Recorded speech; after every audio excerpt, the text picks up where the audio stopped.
नमस्कार, मैं हूँ सपना Khandelwal, cofounder of Devditi foundation. मतलब ये पिन नहीं करा अभी आपने शायद, पिन कर दीजिए। पिन कर चुकी हूँ भाभी मैं। ठीक है, तो मेरी एंड पे नहीं दिख रहा मुझे। नहीं, पारुल आपको स्क्रीन पे कौन दिख रहा है? आपकी आवाज़ नहीं आ रही पारुल। करा हुआ है। हम लोग तीनों ही दिख रहे हैं और मतलब और जिन्होंने जॉइन किया हुआ है। तो आप एक सिंगल को पिन कर दीजिए, वरना नहीं आपको बाकी 2 को हटाना पड़ेगा मतलब। लेट मी सी। मेरे को तो सिर्फ आप ही दिख रहे हो। अच्छा ठीक है, कोई दिक्कत नहीं, चलिए। हाँ, ठीक है, मैंने कर दिया। हाँ, अब दिख रही हो। हाँ, अब दिख रही हो। नमस्कार, sorry for a little glitch. तो मैं हूँ सपना Khandelwal, cofounder of Devditi foundation. और मेरा मकसद अभी एक रिकैप करने का है, छोटू-सा रिकैप। क्योंकि हम जब आगे बढ़ते चले जाते हैं, तो कई बार ये होता है कि पिछला हम भूलते चले जाते हैं। तो कोशिश ये है कि हम पिछला भी याद करके रखें। तो जब हमने पिछले सर्ग में देखा था, टेक्निकली ये जो मेरा दिमाग अभी इस समय घूमा है, आज अभी जो मैं बोलने जा रही हूँ, वो नेटफ्लिक्स और अमेज़न पे बहुत सारी सीरीज़ आ रही हैं, जो विमेन्स लिब को लेके बहुत सारी बातें करती हैं और विमेन के माइंड में बहुत सारी चीज़ें डालती हैं कि जो उनका नज़रिया है, वही विमेन्स लिब है। अब हमें हमारे शास्त्र बताते हैं विमेन लिब का एक और दृष्टिकोण, जो हमारी सनातन परंपरा से चला आ रहा था। जो सीता है, सीता अपने पति के साथ जाने के लिए कहती है कि मैं तो जाऊंगी ही आपके साथ, किसी भी हालत में यहाँ पे रुकने नहीं वाली, आप जो मर्जी बोलो, आप जैसे मर्जी करो, मैं तो आपके साथ चलूंगी। और वो राम को बहुत सारे एक्सप्लेनेशंस देती हैं और बताती है तरीके, और बताती है कि मुझे सिखाने की चेष्टा मत करो, मुझे सब पता है, पर मैं आपके साथ जाऊंगी। और विमेन्स लिब जो हमें वेस्टर्नाइज्ड लेंस से, वेस्टर्नाइज्ड गेज से समझाने की कोशिश करते हैं, वो कहते हैं कि हमेशा अपने हकों के लिए, अपने अधिकारों के लिए लड़ो। अब एक है समाज जहाँ पे जो ड्यूटी बेस्ड है, जो धर्म में चलता है, जो कहता है कि पत्नी का ये धर्म है, और पत्नी धर्म के आधार पर सीता राम के साथ जाना चाहती है। और एक है जो ये वेस्टर्नाइज्ड गेज वाला, जो कहता है अपने अधिकारों के लिए लड़ो। अधिकारों के लिए लड़ने वाले जो समाज है, जो संस्कृति है, वो यूजुअली बुढ़ापे तक पहुंच के वो जो स्त्री, वो जो महिला होती है, बिल्कुल एकाकी हो जाती है, बिल्कुल अकेली। ना तो उसका घर बचता है, ना परिवार बचता है, ना लोग बचते हैं जिनके साथ अगर वो धर्म के रास्ते पे चली होती, मर्यादाओं में रह के चली होती, पत्नी धर्म निभाते हुए, माँ का धर्म निभाते हुए, बाकी और रोल्स जो उसकी लाइफ में है वो ड्यूटीज करके चली होती, तो वो एकाकीपन उसको उस उम्र में नहीं झेलना पड़ता। बहुत सारी स्टडीज हैं वेस्ट में जो ये बता रही हैं कि ये जो फेमिनिज्म का जो दौर आया है, उनके हिसाब से जो फेमिनिज्म है, वहां पे दौर क्यों आया? क्योंकि वहां की महिलाओं को बहुत दबाया गया था, वहां की महिलाओं को बहुत ज्यादा शोषण किया गया था, इसलिए they had to come out and do all this. But यहाँ पे हिंदुस्तान में वो हाल नहीं था टिल द इन्वेजन्स हैपेंड। तो पर हम लोग अपने आप को भी उसी नजरिए से जज करते हैं। मैं स्पेशली महिलाओं के बारे में ये बात सीता की दृष्टि से लाना चाह रही हूँ, क्योंकि अगर कोई माँ आज चाहती है कि उसका परिवार बना रहे और उसका बेटा, और जब बहू घर में आए, बहू भी बेटे के साथ बनी रहे, कहीं और नहीं चली जाए, किसी और पुरुष के साथ उसका अफेयर ना हो जाए, और अगर उसका बेटा कमती में या बढ़ती में, मुसीबत में या बहुत में, अगर बेटे पे कोई मुसीबत आए और उसकी बहू उसके साथ बनी रहे, या अगर उसके जवाई पे कोई मुसीबत आए और उसकी बेटी घर छोड़ के वापस ना आ जाए और बेटी अपने पति के साथ वहीं रहे और सिचुएशंस को हैंडल करे, तो हम सबको रामायण का अध्ययन करना पड़ेगा।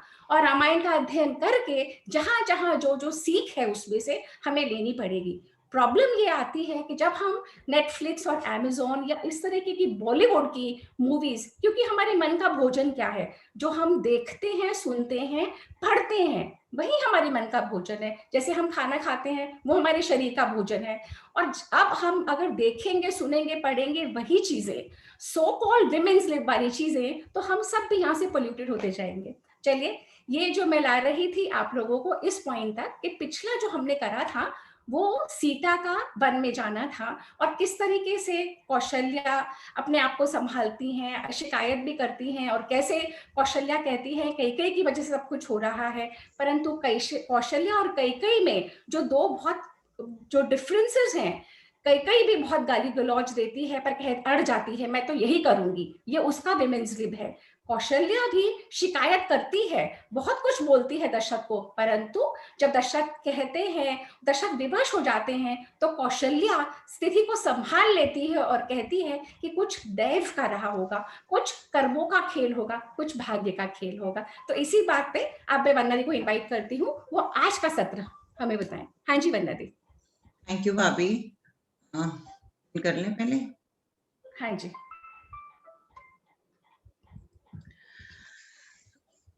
सपना जी ने बहुत अच्छी तरह सुंदर तरीके से बताया विमेन लिब के बारे में, जो हम आजकल की महिलाएं वेस्टर्न पहन के विमेन लिब की बात करती हैं, कितना डिफरेंट एंगल है, सुन के ही मजा आ गया। तो आज हम सर्ग 44 से शुरू होते हैं रामायण के, वाल्मीकि रामायण के, और 50वें सर्ग तक हम कंप्लीट करेंगे।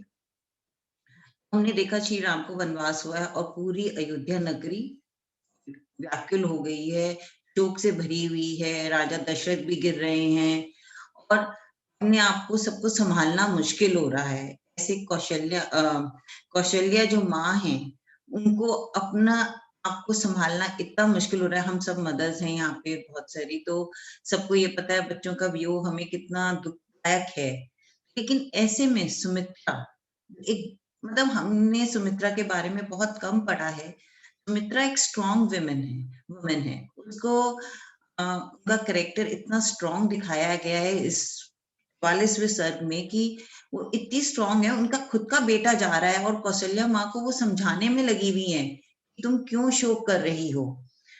अब वो कहती हैं कि वो समझाने की कोशिश कर रही हैं कि राम जी के जाने पे कौशल्या जी आपको शोक नहीं मनाना चाहिए।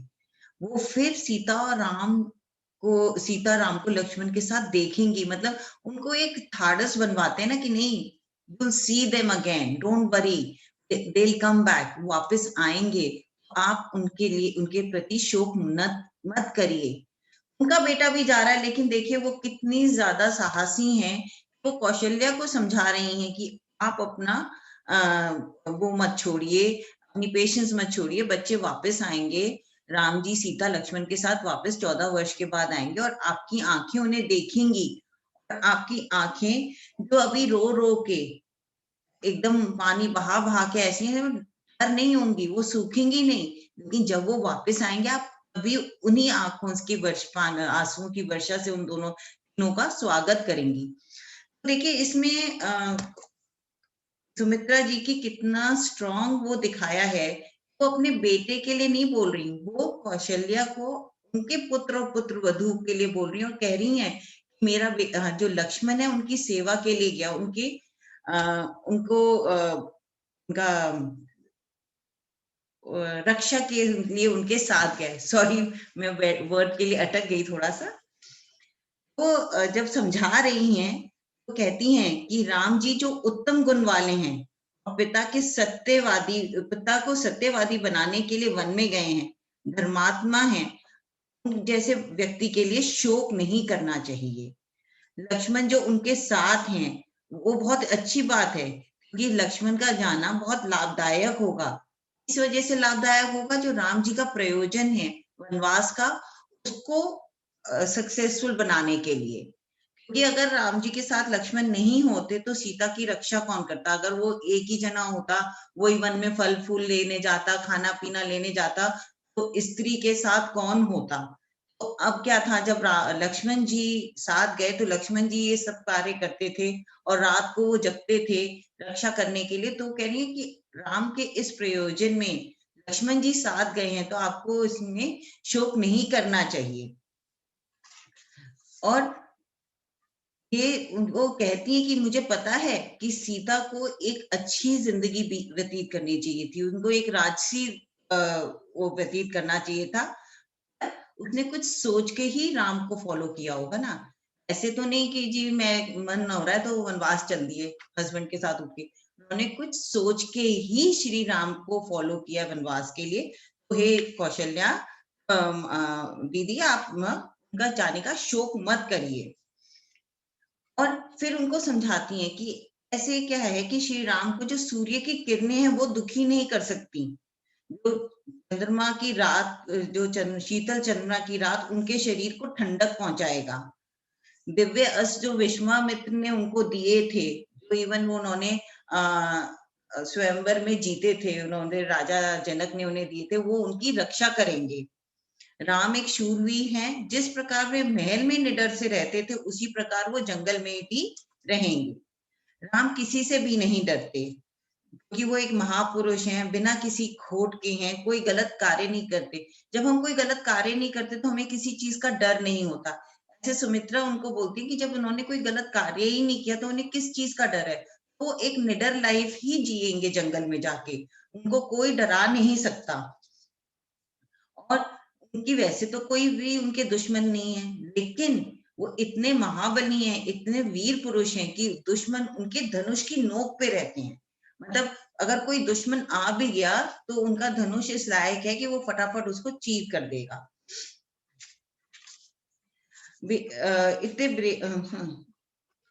he is not the only one. वो ऐसे हैं कि जो अपनी शक्ति को जगत के कल्याण में यूज करते हैं। ऐसे श्री राम के वनवास से लौटकर जल्दी ही अपना राज्य प्राप्त करेंगे और उसको सुचारू रूप से चलाएंगे। बोले 14 वर्ष तो यूं निकल जाएंगे, तो जल्दी वापस आएंगे, उनको अपना राज्य मिल जाएगा, क्योंकि वो इतने महापुरुष हैं, कोई उनकी एनिमी नहीं है, वो मर नहीं सकते, वो निडर रहेंगे और आके फिर सुचारू रूप से अपना राज्य संभाल लेंगे, चला लेंगे।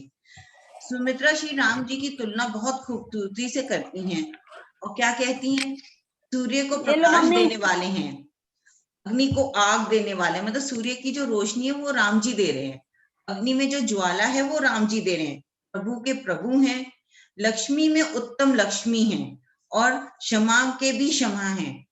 हम क्षमा देते हैं वो क्षमा है, वो और भी बड़े हैं, देवताओं के देवता हैं, भूतों के भूत। बेसिकली क्या कहना चाह रही है, वो सबसे ऊपर हैं और वो वन में रहें या नगर में रहें, उनके लिए एक समान है, उनको किसी से कोई डर नहीं है। आप उनकी तरफ से आश्वस्त रहिए।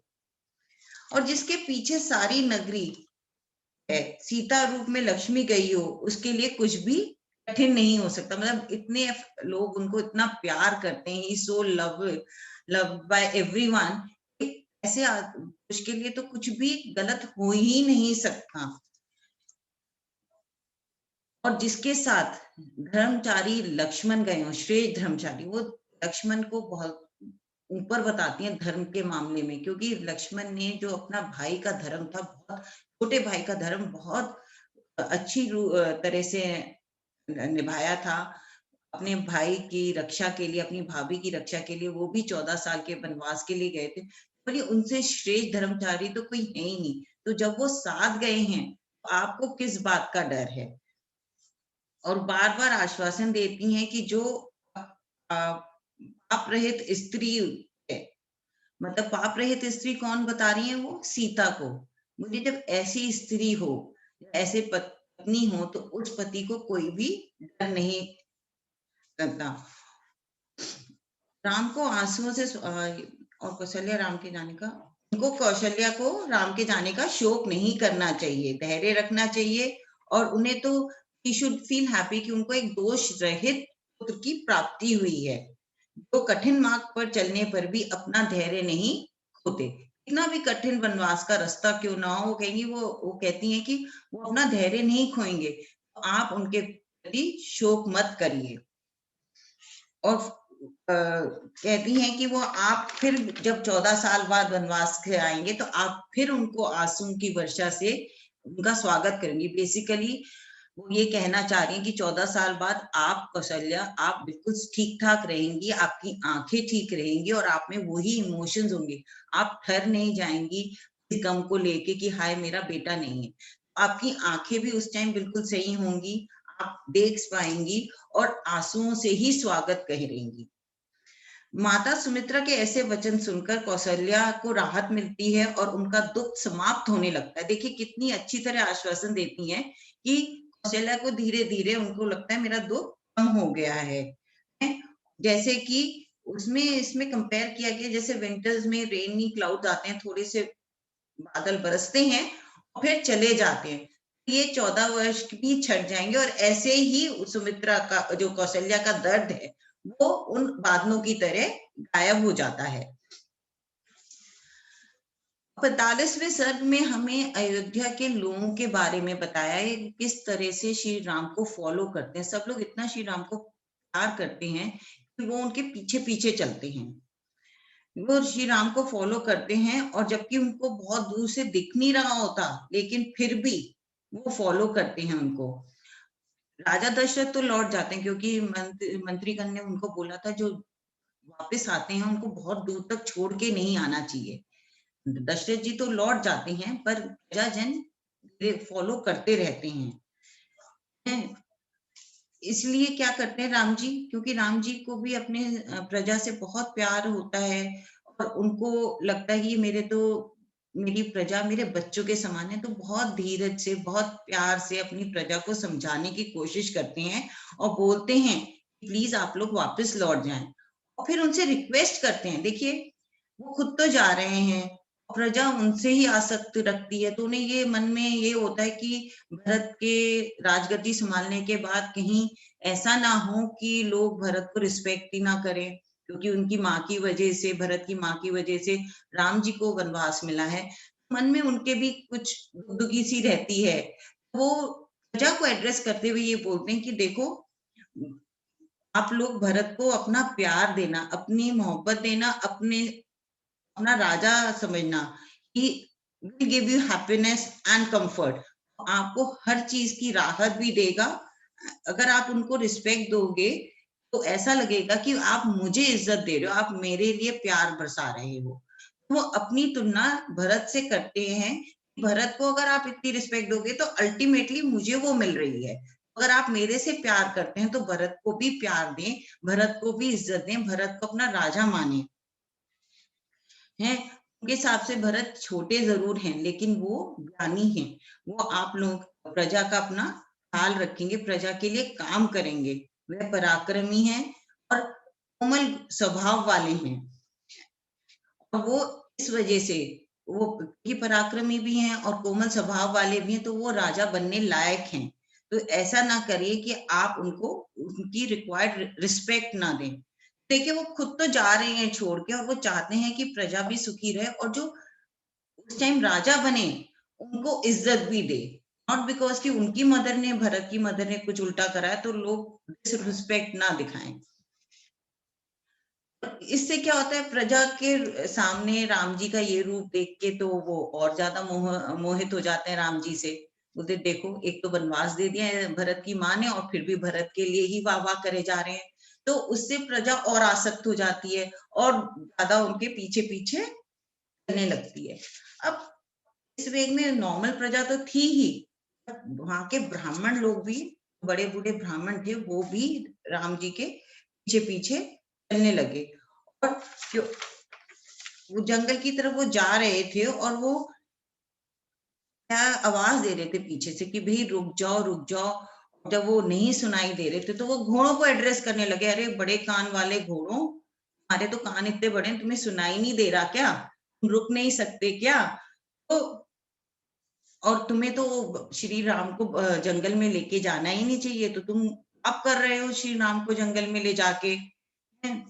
तो क्योंकि वो बड़े बूढ़े ब्राह्मण थे, वो घोड़ों के वेग को तो बिल्कुल नहीं कवर कर सकते थे, घोड़े तो तेज दौड़े जा रहे थे और ब्राह्मण धीरे धीरे चल रहे थे, तो राम जी को से ये देखा नहीं गया।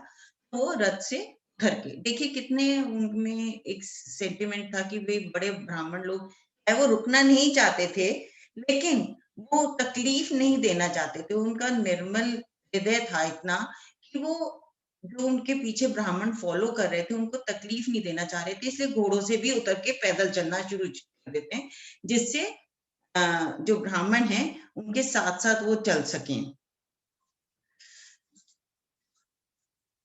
तो and anyone to, और फिर सेकेंडली और उनको ये लगा कि ये तो मेरी वजह से ये घोड़ों को भी कर्ज कर रहे हैं, बेचारे घोड़े तो मुझे वनवास के लिए, वन के लिए लेके जा रहे हैं, तो ये मुझे मेरे घोड़ों को ना कर्ज करें। तो दो एंगल थे, तो वो साथ साथ चलना चाहते थे, उनको बड़े बूढ़ों को तेज ना चलना पड़े, और दूसरे की उनकी वजह से किसी भी प्राणी को कोई भी कर्ज ना करे। और धीरे धीरे छोटे छोटे स्टेप्स लेके चलने लगे। जब ब्राह्मणों की याचना सुनकर भी श्री राम नहीं रुके, ब्राह्मणों ने कहा कि अगर वो नहीं रुकेंगे और तो ब्राह्मण भी उनके साथ जंगल में जाएंगे। और राम के राज्य का छत्र प्राप्त नहीं हुआ, इसलिए वे ब्राह्मण यज्ञ में प्राप्त हुए छत्रों को भी उन सूर्य की हाँ, तो वो कह रहे हैं कि अगर आप राज्य में नहीं होंगे तो हम तो यज्ञ करेंगे नहीं, यज्ञ अधूरे रह जाएंगे। तो जो हमारे जो छत्र हैं, जो यज्ञ में हमारे धूप से रक्षा करते हैं, वो छत्र भी जंगल में ले चलते हैं, वो आपको गर्मी से आपका बचाव करेंगे। तो यज्ञ तो बीच में रह गया, ब्राह्मण सब जंगल चले गए, छत्र लेके जाने की तैयारी में हो गए कि भाई राम जी को सूर्य की किरणें तंग ना करें। तो ब्राह्मणों ने अपना यज्ञ तो छोड़, ब्राह्मण कभी यज्ञ बीच में नहीं छोड़ते। ये बहुत बड़ी बात थी कि सब लोग अपना यज्ञ, अपना धर्म का कार्य बीच में छोड़ के श्री राम के पीछे पीछे चलने लगे। राम के जाने से सारे ब्राह्मण अपना कर्तव्य से हट जाएंगे। देखिए मैंने अभी यही बोला ना, कर्तव्य से हट गए, क्योंकि यज्ञ करना उनका कर्तव्य और बीच यज्ञ को छोड़ना गलत है। सब ब्राह्मण उनके अपने कर्तव्यों से हट जाएंगे। जो वेदों में ध्यान लगाते थे वो राम के चिंतन में लग जाएंगे। तो ब्राह्मण लोग राम जी को बोलते हैं, देखो आप अगर जंगल में जाओगे तो ये सब हो जाएगा, हम अपने कर्तव्य से हट जाएंगे, हम वेदों का पाठ नहीं करेंगे, आपके चिंतन में लग जाएंगे, और हमारी रक्षा कौन करेगा? हम जब यज्ञ कर रहे हैं तो हमें एक रक्षा करने वाला भी चाहिए जो हमारे यज्ञ में विघ्न ना डाले। अगर आप चले जाएंगे तो हमारे यज्ञ की रक्षा कौन करेगा? और अगर श्री राम ही ब्राह्मणों का कहा नहीं मानेंगे तो और कौन मानेगा? धर्म का पालन कैसे होगा? ब्राह्मण भी अपनी तरफ से ट्राइंग टू टेल राम कि अगर आप नहीं होगे तो ये सब होगा। तो कह रहे हैं धर्म का पालन भी नहीं होगा। अब अगर आप नहीं होगे, जब आप ही ब्राह्मणों का कहना नहीं मानोगे तो और कौन मानेगा? और फिर सारे ब्राह्मण दंडवत होकर श्री राम की वापसी की प्रार्थना करते हैं। अब यहाँ पे देखिए ब्राह्मण श्री राम के पैर छू रहे हैं। क्यों? क्योंकि ब्राह्मणों को पता था कि श्री राम विष्णु अवतार हैं, तो इसमें कोई पाप नहीं किया उन्होंने। तो वो यहाँ पे रामायण में क्या बताया गया कि उन्होंने बिल्कुल पैर छू के राम जी से रिक्वेस्ट करते हैं कि आप वापस जाइए, कि सारे ब्राह्मणों को इस बात का क्या था कि वो विष्णु का रूप है।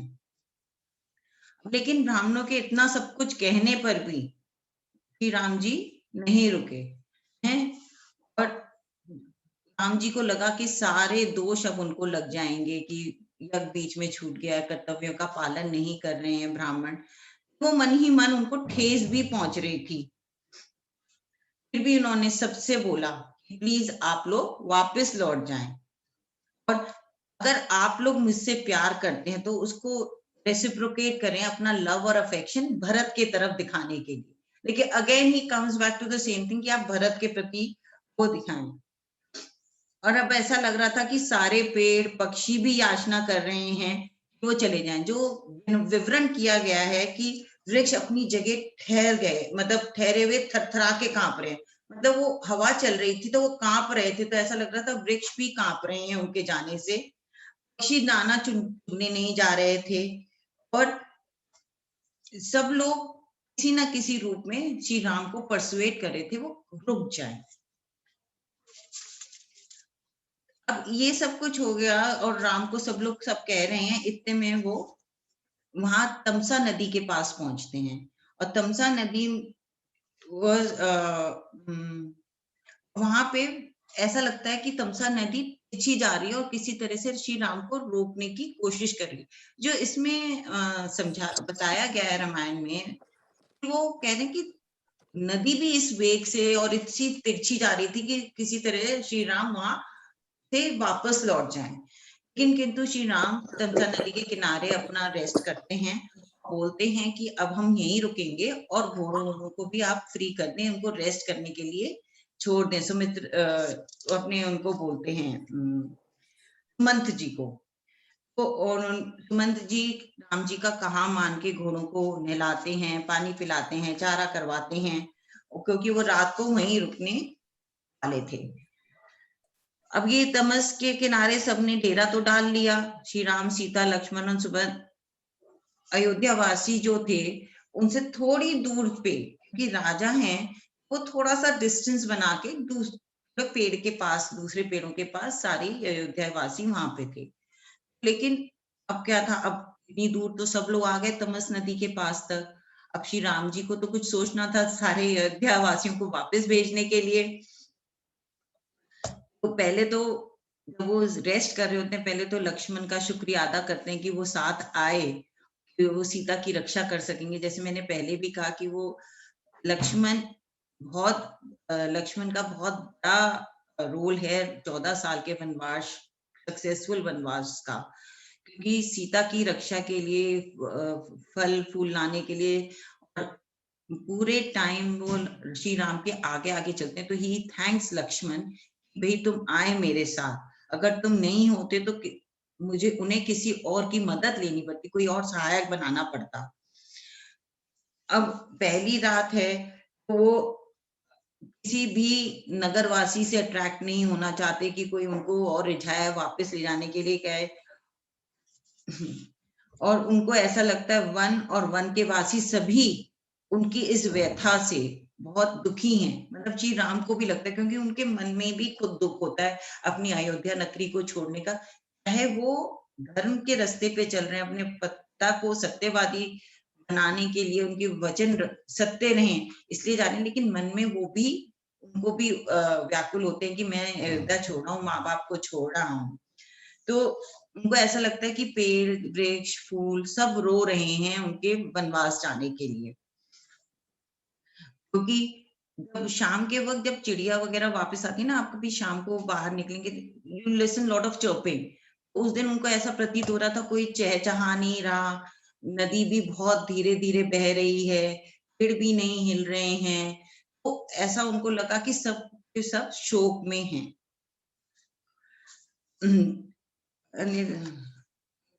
और उनको इस बात की चिंता होती है कि उनके माँ बाप कहीं रो रो के अंधे ना हो जाएं।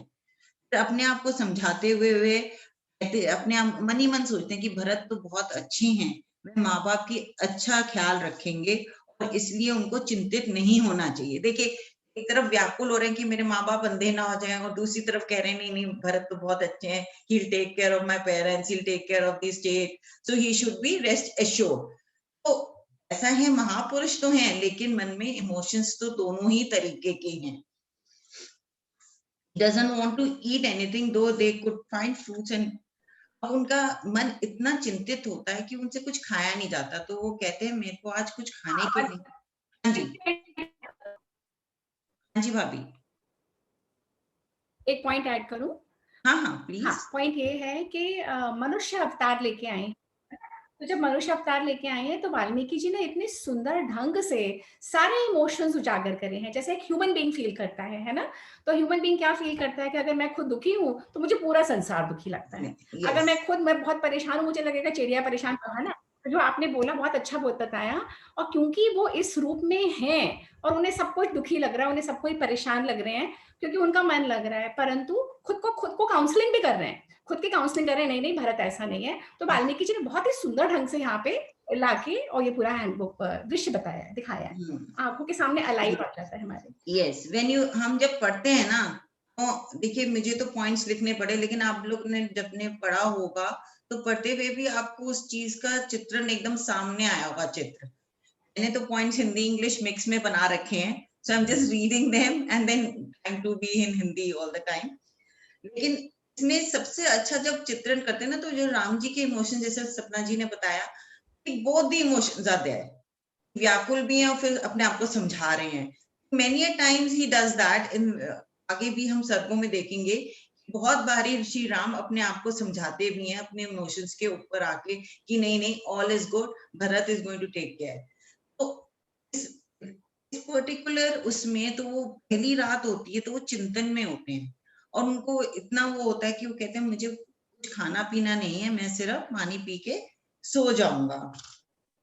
और वो सुमंत को कहते हैं कि आप ना घोड़ों की रक्षा करें, कि घोड़े क्या है, हम नियर टू द जंगल हैं, तो वाइल्ड एनिमल्स के प्रे बन सकते हैं। तो वो कहते हैं आप घोड़ों की रक्षा करें, ऐसा ना हो कि कोई भी जंगली जानवर घोड़ों को खा ले। तो कहते हैं कि आप जंगल की रक्षा घोड़ों की रक्षा करें। और फिर लक्ष्मण और सुमंत्र दोनों के दोनों आपस में श्री राम के बारे में, अच्छी अच्छी गुणों के बारे में बात करते करते पूरी रात निकाल देते हैं। जबकि राम और सीता एक शैया पर जो उन्होंने आसन बनाया था लक्ष्मण जी ने, उस पे सो जाते हैं। लेकिन जो बातें करते हैं सुमंत और लक्ष्मण सारे अच्छे गुणों के बारे में, ये नहीं कि राम जी सो गए हैं तो उनके अवगुण कोई बात, वैसे तो उनमें कोई अवगुण था ही नहीं, बट दे स्टिल शो कि they are just talking about Ram, Shri Ram. वो और किसी और के बारे में नहीं बातें करते, पूरी रात सिर्फ श्री राम के विषय में बात करते करते निकाल देते हैं। फिर बात करते करते समय निकल गया तो रक्षा करने उनको भी झपकी नहीं लगी, सुमंत्र जी भी जगे रहे, जबकि सुमंत्र जी का जिम्मा नहीं था, लेकिन वो क्योंकि एक मंत्री थे और लक्ष्मण को अकेला नहीं छोड़ना चाहते, तो इसलिए वो उनके साथ रात भर जगे रहते हैं। जब सब लोग प्रातः काल उठते हैं, श्री राम को जल्दी उठते हैं, राम लक्ष्मण सीता देखते हैं पूरा का किनारा, तमसा का किनारा कैटल से भरा हुआ है। तो उस टाइम का बड़ा अच्छा विवरण है कि किस तरह से नदी बह रही है और शांत नदी के साथ सारे इतने सारे गाय हैं, गौएं हैं जो वहां पे चारा चर रही हैं।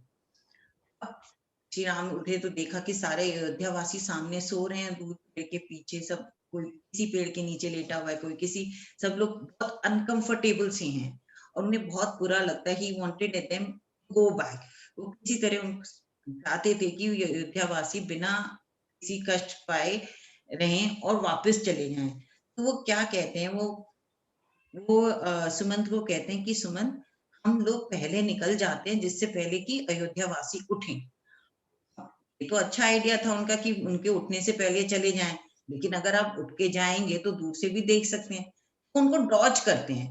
तो कहते हैं सुमंत, पहले नदी क्रॉस करके तुम नॉर्थ की तरफ चलो और फिर वापस आना, तो क्या होगा कि धूल से लोगों को पता नहीं चलेगा कि मैं किस तरफ गया हूं। तो जो तमसा नदी को क्रॉस करते हैं, पहले जो भंवर से भरी हुई थी, आप ये देखिए उनको इतनी तेज घोड़े दौड़ते हैं कि वो भंवर वाली नदी भी क्रॉस कर लेते हैं। तो वो घोड़ों में कितनी ताकत थी। वो राजा दशरथ के अपने घोड़े थे जो उन्होंने वन में जाने के लिए सुमंत से स्पेशली रिक्वेस्ट की थी कि आप इन्हीं घोड़ों को लेके जाइए, इन अश्वों को लेके जाइए। वो बहुत तेज स्पीड से वो भंवर वाली तमसा नदी को क्रॉस करते हैं, फिर पहले नॉर्थ जाते हैं और फिर वापस वो घोड़े आते हैं और श्री राम उन घोड़ों पे बैठ के, रथ पे बैठ के, जब नॉर्थ जाते हैं सुमंत जी, तब श्री राम उन घोड़ों पे रथ पे बैठते नहीं है। जब वो वापस आ जाते हैं तब वो उस रथ पे बैठ के जंगल की ओर प्रस्थान करते हैं। तो देखिए वो कितना सोच रहे होते हैं कि किसी तरह भी अयोध्या वासी उनका पीछा ना कर पाए, वो डॉज करके वन में चले जाएं, क्योंकि अयोध्या वासी तो उनसे इतना लगाव रखते थे, वो तो पीछे पीछे आते, और कोई नदी में आता, कोई डूब जाता, कोई भंवर में फंस जाता। तो he just cross before everybody woke up, नदी भी पार कर लेते हैं, उनको डॉज करते हैं और वापस अपना रथ लेके आगे निकल जाते हैं। अब जब अयोध्या वासी उठते हैं और वो श्री राम को वहां पाते नहीं, तो घबरा जाते हैं सारे के सारे कि भाई कहाँ गए। वो धूल से रिलेट करते हैं कि शायद वो इस दिशा में गए हो, वो जाते हैं उनके पीछे पीछे दिशा में, लेकिन जब वो पहियों के निशान नहीं दिखते तो वो बेचारे और उदास हो जाते हैं। एंड देन सबको जबरदस्ती बिना इच्छा के वापस अयोध्या की तरफ वापस जाना पड़ता है। तो अब अब सारे अयोध्यावासी अपने आप को कोसने लगते हैं कि हम ऐसे, हमारी नींद का क्या हो गया कि हम सोते ही रहे, श्री राम हमें छोड़ के चले गए। बोले अब हम क्या जवाब देंगे वापस जाके कि हम कैसे भक्त जन हैं, हम अपने बच्चों को, अपनी बीवियों को क्या बोलेंगे कि हम कैसे भक्त जन हैं, कि हम सोते ही रह गए और श्री राम जी ओझल ही हो गए हमारी आंखों के आगे से। देखिए, एक तो जाने का उनका गम, और फिर उनको ये समझ नहीं आ रहा कि हम अयोध्या लौट जाएंगे तो हम घर पे जाके क्या बोलेंगे, हम अपने बीवी बच्चों से क्या बोलेंगे। तो वो फिर वहां पे जो सूखी लकड़ी होती है, हाय यही हमारी चिता बन जाए, हम इसी में मर जाए। ऐसे हम नहीं कहते कि कोई गलत काम हो गया तो हाय भाई हम तो अभी यही हो जाए, हमारा काम यही समाप्त हो जाए। तो इसी तरह अयोध्या वासी भी सारे ये बोलते हैं कि भाई हमारे तो यही चिता बन जाए और हम यहीं पे जल के भस्म हो जाएं। और हमने प्रिय वचन बोलने वाले श्री राम को वन में भेज दिया। और जब वो वापस जाते हैं, जो अयोध्या नगरी थी वो ऐसी दीनहीन सी लग रही थी, सब लोग बहुत नाखुश थे, किसी में कोई उत्सुकता नहीं थी। और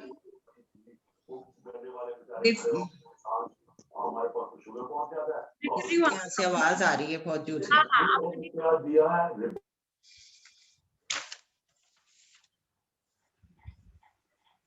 हाँ जी।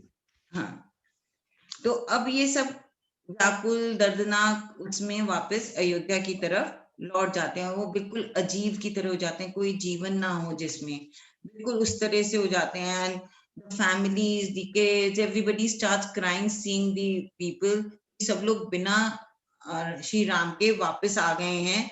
तो अयोध्या नगरी में कोई भी उत्सुकता नहीं थी, कोई कार्य नहीं कर रहा था, ना कोई बाजार खुले थे और ना ही वैश्या के घर, सभी शोक में डूबे हुए थे। Basically they try to describe a city which was dead, बिल्कुल डेड सिटी थी। सब लोग विलाप कर रहे थे, पत्नियां भी पतियों को देख के बिना श्री राम के लौटे हुए रो रही थी, जैसे उनके घर में ही कोई मातम हो गया हो।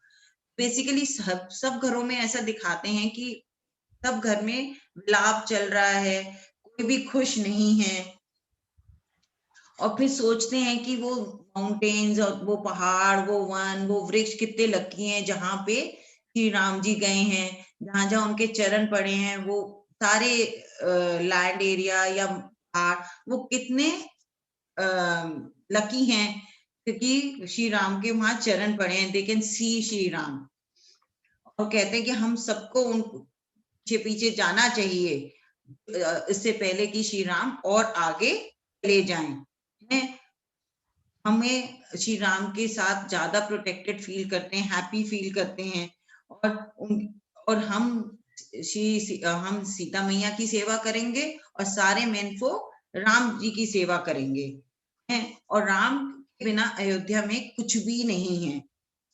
और फिर उसके बाद क्या होता है, एक बारी जब दिमाग में आ गया कि राम के बिना अयोध्या में कुछ नहीं है, तो वो कैकेयी को गालियां देना शुरू कर देते हैं। दे स्टार्ट कर्सिंग कि उन्होंने अयोध्या को अनाथ बना दिया अपने सेल्फिश रीजन से, अपने बेटे को मतलब श्री राम को और अपने हस्बैंड को तो यहाँ तक कि मौत के कगार तक पहुंचा दिया। तो हम बेसिकली जब हम दुखी होते हैं तो हम उसका कारण ढूंढते हैं और फिर दूसरों के ऊपर कर्ज करना शुरू कर देते हैं। ऐसे ही सारे अयोध्यावासी कैकेयी को कर्ज करना शुरू कर गए थे। तो सब लोग कैकेयी के अंडर रहना नहीं चाहते थे। तो बोले हम तो यहाँ पे बड़े जरूर हुए हैं, हम पले जरूर हैं, हमारी अयोध्या नगरी हमारी मातृभूमि है, लेकिन हमें कैकेयी के देश में नहीं रहना, क्योंकि कैकेयी दुराचारणी है, पुत्रों को वन में भेजने वाली है और पति की मृत्यु का कारण है। अयोध्या में जब कोई ब्राह्मण ही नहीं बचेगा, कोई यज्ञ नहीं होगा, और इस प्रकार ये यज्ञ नहीं होगा, ब्राह्मण नहीं होगा, तो ये उपद्रव का केंद्र बन जाएगा, मतलब it won't be a place to reside. एक बार ही राजा दशरथ की जब मृत्यु हो जाएगी तो ये राज्य तो खत्म ही हो जाएगा, और हम तो कोई भी कैकेयी के अंदर रहना भी नहीं चाहते, और हम ऐसी जगह भी नहीं रहना चाहते जहां कैकेयी का नाम भी सुनाई दे। तो देखिए कितने मन से कि कैकेयी का नाम भी नहीं हमें सुनना चाहिए, मिलना चाहिए, हमें तो ऐसी जगह जाके रहना है। जब श्री राम आगे आगे चलते हैं तो वो एक देश है, मैं नाम भूल रही हूँ, उस देश की तरफ जा रहे होते हैं, मैं पढ़ के नाम बताऊंगी। तो जब जा रहे होते तो वहां के जनपद पे भी लोग इस तरह की बातें बोल रहे होते हैं। श्रृंगवेरपुर। हाँ, थैंक यू। तो उस नगर के वासी भी, उसके जनपद पे भी लोग श्री राम के लिए बोल रहे होते हैं, और लोगों की बातों को सुनते सुनते तो कौशल का जो जनपद होता है वो रिवर भी क्रॉस कर लेते हैं, और साउथ की तरफ जब जा रहे होते हैं वो अगस्त्य मुनि का जगह होती है जहाँ river Gomti. Can I bring a point here, यहीं हाँ पे आ sure. रहा है। ओके, सो ये जो जनपद के बारे में बता रही है, वो सिंह की तरफ जा रहे थे। तो बेसिकली रामायण में जिस पॉइंट पे अब हम आई ना, पहले अयोध्या का वर्णन हुआ है कि अयोध्या कितनी वैभवशाली है, कितने सुंदर, उस और उससे उसके बाद जब विश्वामित्र ले जाते हैं छोटे राम और लक्ष्मण को वन में, पर ये जो जनपदों का विवरण है ये यहाँ पे किया है। तो वी मस्ट अंडरस्टैंड ये एक ऐसा समाज है जहाँ की सिटीज भी बहुत प्रॉस्परस हैं, और जो आसपास के जनपद हैं, आसपास के नेबरिंग एरियाज, आसपास की डिस्ट्रिक्ट्स, वो भी एक्सट्रीमली प्रॉस्परस हैं। अब क्या हो रहा है, अब की आजकल के हालात में सिटीज बहुत बढ़ती चली जाती है at the cost of villages.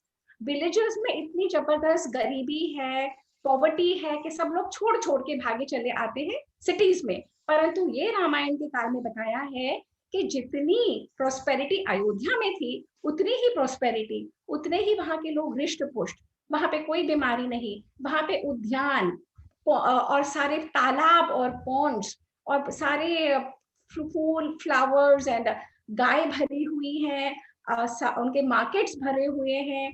तो कहने का तात्पर्य ये है कि जितनी अयोध्या या जैसे बड़ी सिटीज प्रॉस्परस थी, वो इक्ष्वाकु वंश के उन राजाओं के अंडर सारे जनपद उतने ही प्रॉस्परस थे, कोई बीमारी नहीं थी। उसके अलावा उन जनपदों को पूरा हक था, पूरा वोटिंग राइट्स थे।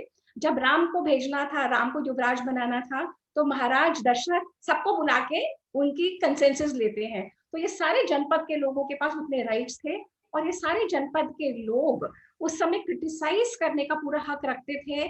सब कह रहे हैं यहाँ पे इस पॉइंट पे रामायण में कि दशरथ कितने कामी है राजा हैं, दशरथ ने कितना खराब करा है। तो इस जो जो उस समय का विवरण रामायण वाल्मीकि ने लिखा है, it's extremely beautiful. So I urge each and every one of you to read it. जब आप पढ़ेंगे ना तो बहुत सुंदर विवरण है। Over to you Vandana. हाँ, तो ये जो जनपद का विवरण है जो मैं अभी बोलना चाह रही थी, वो भाभी ने सब बता ही दिया है कि इस तरह से सुसज्जित वृक्ष से, फूलों से, फलों से था वो, और लोग वहां पे, चलो 4:45 हो गए, इसके बाद वाले विवरण पे आ जाओ। तो इस तरह से वो 5-6 रिवर्स क्रॉस करके पहुंचते हैं यहाँ पे। ये गोमती, व्यास, ये सब सारी नदियां क्रॉस करते हैं। तो आप ये देखिए कितना एरिया उन्होंने कवर करते हैं घोड़ों पे वहां पे।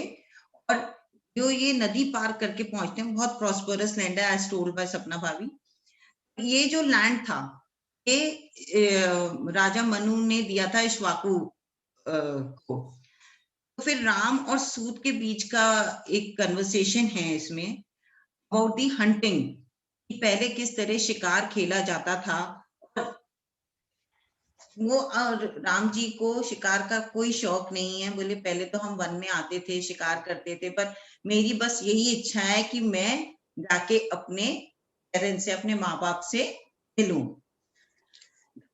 अब ये जब कौशल देश भी श्री राम क्रॉस कर लेते हैं, तो फिर बहुत रिस्पेक्टफुल है towards his state and his प्रजा। वो अयोध्या नगरी की तरफ हाथ जोड़ के खड़े होते हैं और कहते हैं कि मैं आपसे विदा लेता हूँ। मतलब अयोध्या नगरी को भी प्रणाम करते हैं। वहां कहते हैं जो भी देव देवियों ने जो हमारी अयोध्या नगरी की रक्षा करते हैं, मैं उनको भी प्रणाम करता हूँ, for protecting us, for wishing the good for us. उन्होंने मैं विश करता हूँ कि मेरे पेरेंट्स की आगे भी वो रक्षा कर सके, करते रहें। और जब मेरा एक बारी वनवास कंप्लीट हो जाएगा तो मैं इस नगरी में वापस आऊंगा। तो ये दिखाते हैं कि कितना उनको मोह है, रिस्पेक्ट है towards his state and his parents also. यहाँ पे भी जनपद के लोगों को वो रिक्वेस्ट करते हैं कि आप लोग वापस चले जाएं, हैं। वो इसमें भी वो जब रिक्वेस्ट करते हैं तो देखिए उनको एक भगवान की तरह से उनकी परिक्रमा लगाते हैं उनके, और फिर वहीं खड़े हो जाते हैं स्थिर। सबको ये ज्ञात होता है कि राम पुरुषों में हैं, बहुत बड़े हैं, भगवान का रूप है। सब उनकी परिक्रमा देते हैं और वहां पे से खड़े हो जाते हैं और जब तक उनकी आंखों से राम जी ओझल नहीं होते। जब कौशल देश भी वो क्रॉस कर लेते हैं, उसके बाद वो वहां पे पहुंचते हैं गंगा के तट पे। अब यहाँ पे गंगा जी का बहुत सुंदर विवरण है। गंगा जी के लिए कहते हैं शीतल जल से भरी है, रमणीय है, इतनी स्वच्छ है कि महर्षि उनका सेवन करते हैं। उनके तट पे बहुत से आश्रम हैं। गंगा जी सबका कल्याण करने वाली हैं, शिव स्वरूपा हैं, और सारे देवता, दानव, गंधर्व, किन्नर सब उनके जल का सेवन करते हैं। तट पर देवताओं के पहाड़ हैं जहाँ पे उनका क्रीड़ा स्थल है, मतलब देवता भी वहीं मंडराना चाहते हैं। पत्थरों से टकराने की आवाज से जोर से हंसने वाली हैं। जैसे पत्थरों से आवाज आता है तो ऐसा लगता है जोर से हंस रही हैं। और जो उनका झाग, जो लहरों से झाग है, वो कहते हैं वो एक निर्मल हंसी की तरह है। कहीं पुष्पमाला की तरह है और कई भवरों से सुशोभित है। मतलब कहीं तो ऐसा लगता है उनके एक गार्लैंड सा बन रहा है, और कहीं कहीं पे ऐसा कि भवरे उनके ऊपर नाच रहे हों। जल की आवाज में कहीं मृदंग की आवाज आती है, कहीं तो इतना सॉफ्ट अच्छा म्यूजिक है तो ऐसा लगता है मृदंग बज रहे हैं, और कहीं वो इतनी भयंकर रूप में है कि ऐसा लगता है कि वहां पे लड़ाई सी चल रही हो। जैसे हम अगर और ऊपर माउंटेन में जाएं तो रिवर की आवाज नहीं आती धार धार, तो ऐसा लगता है कि यहाँ पे कोई भयंकर रूप ले लिया हो। वहां पे बहुत सारे बर्ड्स हैं, हंस, करलव इत्यादि बहुत सारे हैं। गंगा जी को जो देव नदी बताया गया है वो फूलों से सुशोभित हैं, और चारों उनके दोनों तरफ बहुत सारे पेड़ वृक्ष लगे हुए हैं। मतलब उनकी जो बराबर की मिट्टी है वो इतनी फर्टाइल है कि वहां पे इतने पेड़ पौधे भी लगे हुए हैं, और वो ऐसे लगता है कि इन पेड़ों से एक मदमस्त नारी सी प्रतीत होती है। मतलब जो मदमस्त में क्या कहूंगी, मदमस्त हाँ, मदमस्त मदमस्त अच्छा पापों को दूर करने वाली हैं, और इतनी ज्यादा गहरी है कि ऐसा लगता है कि उसके अंदर जो वाइल्ड एलिफेंट्स है वो अंदर कोई कीड़ा कर रहे हो, इतनी गहरी भी हैं और अंदर इतना तूफान चल रहा है।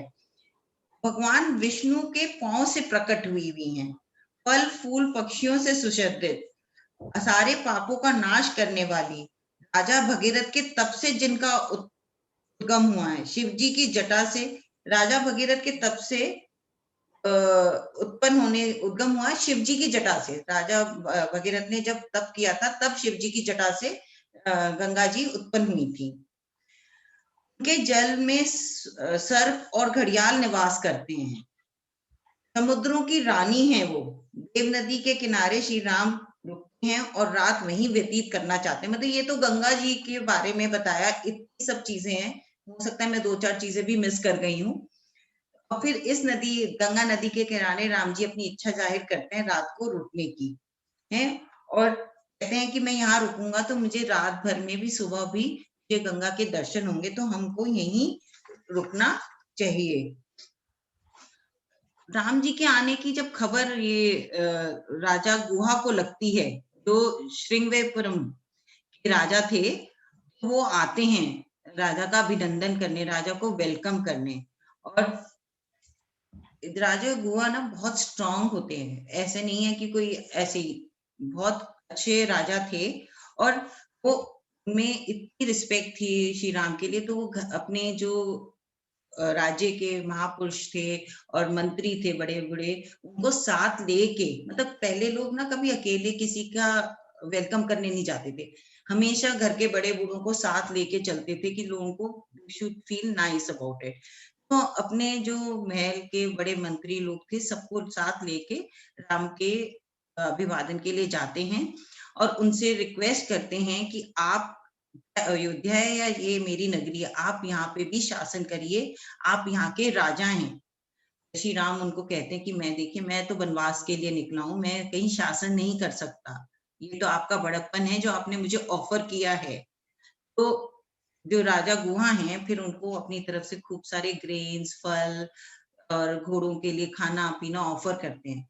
श्री राम जी बड़े आदर पूर्वक उनको बोलते हैं, मुझे आपकी सब भेंट स्वीकार है, लेकिन महापुरुष, मैं ये आपकी भेंट ले नहीं सकता क्योंकि मैं वनवास में हूँ, मैं वल्कल वस्त्र पहने, मैं ये ग्रेन्स नहीं खा सकता, मैं तो जो वन में फल फूल मिलेंगे मैं बस वो ही खा सकता हूँ, लेकिन मैं आपके दिए हुए घोड़ों के लिए चने और घास ले सकता हूँ क्योंकि ये घोड़े मेरे नहीं हैं, ये मेरे पिताजी की राजा दशरथ के हैं, और अगर मैं राजा दशरथ के घोड़े उनको अच्छी तरह वापस लौटाऊंगा तो मेरा ये पुण्य का काम होगा, मैं ultimately I will gain some punya out of it, कि मैं उनकी ली हुई चीज उनको उसी रूप में वापस करता हूँ और मैं इससे मेरे को पुण्य की प्राप्ति होगी। तो मैं घोड़ों का तो खाना ले लूंगा, मैं अपने लिए, और क्योंकि मैं वनवास में हूं तो मैं ग्रेन्स ये ग्रहण नहीं कर सकता। और बहुत ही श्रद्धा पूर्वक, बहुत ही रिस्पेक्टफुली, बहुत ही आदर से ऋषि राम राजा गुहा को इस बात के लिए कहते हैं, और बोले कि मैं आपका जो मैं घोड़ों को आपका दिया हुआ खिलाऊंगा, ये मेरी एक पूजा के समान ही है, तो आपका जो बाकी सामान है मैं नहीं ले सकता, पर मैं घोड़ों का ले लूंगा। और इस तरह से वो गुहा के साथ उनकी गोष्ठी होती है बहुत ही निर्मल तरीके से। और राजा राम, श्री राम, यहाँ राजा नहीं कहूंगी, वनवास में है, तो श्री राम जी सीता सहित जो लक्ष्मण जी ने उनके लिए कुशा की शैया बनाते हैं उस पर लेटते हैं, लेकिन क्योंकि वो व्याकुल हैं, वो चिंतित हैं, उनको उस रात को नींद नहीं आती, देखिए वो है तो विष्णु का रूप, लेकिन इस टाइम वो एक मनुष्य रूप में, तो उनको रात भर नींद नहीं आती। तो क्योंकि राम ने कभी वैसे भी अगर शारीरिक उससे देखो तो कभी उन्होंने इस तरह के दुख का सामना नहीं किया था, इनका फर्स्ट वो था कि वो महल से बाहर रात को सो रहे हैं, कुशा पे सो रहे हैं, तो उस वजह से भी नींद नहीं आती थी, और कुछ वो परेशान थे घर छोड़ने के, तो इस तरह से हमारा ये जो सर्ग 50 है यहाँ तक पूर्ण होता है। थैंक यू वंदना जी, बहुत सुंदर ढंग से आपने बताया है। एक दो तीन बातें हैं कि राजा गुह गुह है और ये निषाद कुल के हैं। हाँ। तो निषाद कुल के जो भील होते हैं, हमें हमें अब अंग्रेज या पूरा विश्व बताता है कि हमारे यहाँ कास्ट सिस्टम था, हमारा कास्ट सिस्टम है, ये लोग बताते हैं, और ये हम लोगों ने भी अपने मन में धारणा बना ली कि हम लोग तो बहुत खराब हैं क्योंकि हमें स्कूल में यही पढ़ाया गया, हमारे यहाँ तो कास्ट सिस्टम है। अंग्रेजों ने हमारे यहाँ से कास्ट सिस्टम हटाया, अंग्रेजों ने विडोज को सभी पता हटाई, तो वी वर टोल्ड कि ये सब आप में बुराइयां हैं, और ये हमने सबने मान ली। ये सबसे बड़ा उदाहरण है रामायण में कि निषाद कुल के शूद्र जाति के ये जो है राजा गुह राम के बहुत क्लोज फ्रेंड भी थे, ये भी विवरण है। और जब राम आते हैं वन में, राजा गुह उनके पास आते हैं लेके सब सामान, तो राम उनको गले लगाते हैं, लक्ष्मण उनको गले लगाते हैं। तो जो हमें बताया गया ना कि आपके यहाँ तो कास्ट सिस्टम है, डिस्क्रिमिनेशन है, छूते नहीं है, छुआछूत है, तो ये यहीं पे कट हो जाता है। तो हम लोगों को, अगर हम अपने शास्त्र पढ़ते हैं और समझने की कोशिश करते हैं, तो हमें समझ में आ जाता है कि जो कुछ हमें बता के ये लोग चलते हैं ना कि ये गलत, ये गलत, ये गलत, ये गलत आप लोगों के कल्चर में, वो सब निगेट हो जाता है अगर हम पढ़ लेते हैं, है ना। तो एक ये पॉइंट था राजा गुह का, और बाकी तो आपने बहुत अच्छे से कवर करा है सारी चीजें। एक ये आता है कि जब राजा गुह लेके आते हैं तो 4 तरीके के भोज्य पदार्थ होते हैं, तो थोड़ा सा बता देती हूँ उसके बारे में। भक्ष्य, भोज्य, पेय और लेह। अब देखो कितना अच्छा है, हमें नहीं समझ में आता। भक्ष्य जो अन्न होता है जिसे हम चबाते हैं, जो चबाने वाली चीजें होती है उन्हें भक्ष्य कहते हैं। भोज्य वो होता है खीर, जो थोड़ा सा पीते हैं थोड़ा चबाते हैं, जैसे खीर वगैरह होती है ना, तो थोड़ा पी लिया थोड़ा चबा लिया। पेय वो होता है जो पीने वाला, that you all know. And Leh वो होता है लेह्य, जो चटनी जो हम चाटते हैं। तो हमारे शास्त्रों में 4 तरीके से बताया हुआ है कि ये भोज्य के पदार्थ होते हैं। इसी तरह से जब कभी विवरण आएगा I will come into that also. 6 तरीके के टेस्ट होते हैं, जिसमें कड़वा भी होता है, खट्टा मीठा तो हम जानते हैं, नमकीन हम जानते हैं, पर और 3 तरीके की बता के beautifully they cover the whole gamut. 6 तरीके के हमें बताते हैं कि वो टेस्ट हैं जो हमारे जिह्वा को जो पता होता है। और हमें जो समझने वाली बात ये है कि ये पूरा का पूरा अयोध्या या पूरे जनपद, जो अयोध्या में नहीं भी रहते, जो पूरे आसपास के लोग हैं, वो सब राम के साथ जाने के लिए आतुर है। क्यों? ऐसा है क्या उनमें? ऐसा कि ऐसा कुछ है जो खींचे चले आ रहे हैं, जैसे फ्लेम होती है ना, सारे कीड़े मकोड़े या सारे सब कुछ खींचे चले आते हैं। इसी तरीके से राम के जो गुण है, राम वाल्मीकि बताते हैं कि जैसे रस्सी से बंधे हुए चले आ रहे हैं। सारा का सारा जो राम से टच में जो भी लोग आते हैं, वो उनके गुणों की रस्सी से, जो उनके गुण हैं, वो दूसरों के बारे में सोचते हैं, कभी किसी से बुरा नहीं बोलते, दूसरों के बारे में ही सोच सोच के हर कुछ करते हैं। ये जो नदी ने अभी आपको बताया था कि जो ब्राह्मणों ने छतरी उनको प्रदान करी, तो ब्राह्मण हमारे संस्कृति में बहुत गरीब होते थे। वेदों में पढ़ने और पढ़ाने का उनका कार्य था, और हमेशा रत रहते थे। आप आपको अगर याद होगा, पिछले से पिछले सेशन में एक वर्णन था कि त्रिजटा नाम के ब्राह्मण थे। इतने गरीब थे कि वो अपनी धोती को, मतलब फटी पुरानी धोती उनके पास थी, उसी को लपेट के, और राम ने मजाक में उनसे कहा कि जहां तक आप फेंकेंगे ना, सारी गायें आपको दे दूंगा। उन्होंने वही मैली कुचैली फटी पुरानी धोती को बांध के और वो करा। तो ब्राह्मण हमारे यहाँ की संस्कृति में, हमारे देश में बहुत ही ज्यादा विद्वान, परंतु बहुत गरीब। उनका सिर्फ काम था अध्ययन करना और ज्ञान को देना। अब ये ज्ञान को जहां जहां दें, तो लोग, जब जितना हम पढ़ लिख लेते हैं, जितना हमें समझ में आता है, उतना हम बुद्धिमान बन जाते हैं। अब यहाँ पे जब शासन करने वाले लोग आए, वो ये नहीं चाहते थे कि यहाँ के ब्राह्मण यहीं के लोगों को एजुकेट करें और यहीं के लोग इकट्ठे हो जाएं और उनके राज्य को हटाने की कोशिश करें। तो इन लोगों ने सस्टेन्ड कैंपेन चलाया ब्राह्मणों के अगेंस्ट। ब्राह्मणों को बता बता के कि ब्राह्मण अनटचेबिलिटी का वो करते थे, ब्राह्मण छुआछूत करते थे, ब्राह्मण किसी को आगे बढ़ने नहीं देते थे, ब्राह्मण ये, ब्राह्मण वो, ब्राह्मणिज्म कर करके हमारी 4, 5, 6 पुश्तों को इतना मन में जहर घोल दिया है ब्राह्मणों के लिए कि अब बेचारे ब्राह्मण जो पुरोहित भी होते हैं ना, हम उन्हीं को दान दक्षिणा देने में हमें आफत आती है। हम उनके घर किससे चलते हैं? जो हम लोग देते हैं। दान की जो परंपरा है, हम अपने ही पुरोहितों और अपने ही ब्राह्मणों को नहीं देना चाहते, क्योंकि हमारे मनों में भर दिया गया है कि ये सारा पाखंड, ये सारा ढोंग हुआ। ये क्योंकि वो नहीं चाहते थे कि ये ब्राह्मणों के द्वारा दी गई नॉलेज किसी तक पहुंचे। राम को ब्राह्मण बहुत प्रिय थे। अब राम जब जा रहे थे, उनके सर पे छत्र नहीं था, रथ नहीं था, कुछ नहीं था।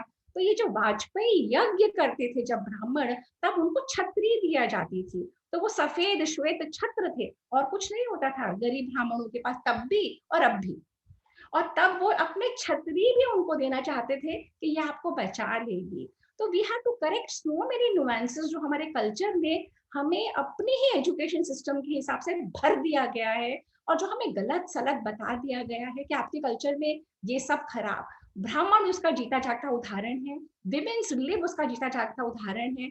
हमें अपने घरों में, अपने समाज में जो तोड़ने की प्रक्रिया है ना, किसी भी तरीके से समाज बंधा नहीं रहे।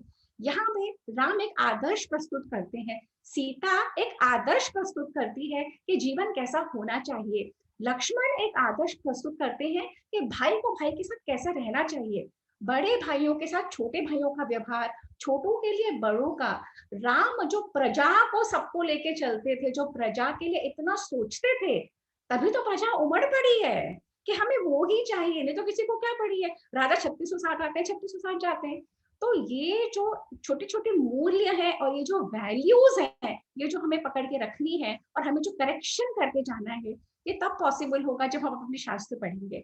और हम आप सबसे, जो अब जितने भी लोग बचे हैं इस सेशन पे, परंतु बहुत सारे लोग हैं जो यूट्यूब पे जुड़ते हैं, फेसबुक पे जुड़ते हैं, और अलग अलग माध्यम से, सबको हमसे हमारी यही गुजारिश है कि देव दीदी फाउंडेशन की इस मुहिम में आइए, आगे बढ़िए। हम जो करने की कोशिश कर रहे हैं, we are trying to make our shastras cool again, we are trying to make Hinduism cool again, we are trying to say कि जो कुछ है, जो कुछ ज्ञान इनमें है, हमें इनके डायरेक्शन पे चलना है, इनके जैसा बनना है, आचरण करने की कोशिश करनी है। सो ओवर टू यू वंदना दी। ये कुछ बातें मैं कॉन्टेक्स्ट में लाना चाह रही थी। आप म्यूट पे हैं शायद। थैंक यू भाभी। कुछ बातें नहीं, काफी कुछ आपने बताया, थैंक यू सो मच। और क्योंकि मैं भी 2-4 पॉइंट लिखने के बाद भी भूल गई बोलना कोई नहीं, we add to each others. तो ये जो देव दीदी की मुहिम है, जैसे सपना जी ने कहा, please come forward, do it. तो भी अपने आप और सिनॉप्सिस भी करने की कोशिश करें, क्योंकि हम पढ़ेंगे, सिनॉप्सिस करेंगे तो 10 बातें बोलेंगे तो शायद हम एक पे अमल कर पाए। तो यही एक जरिया है to go back to our roots. हम पढ़ें और उस पे आचरण करें, उसको अपने जीवन में उनको लेके आए। तो ये अब थर्सडे को फिर एक बढ़िया सेशन आ रहा है हमारा, सपना जी लेके आ रही हैं महाभारत पे।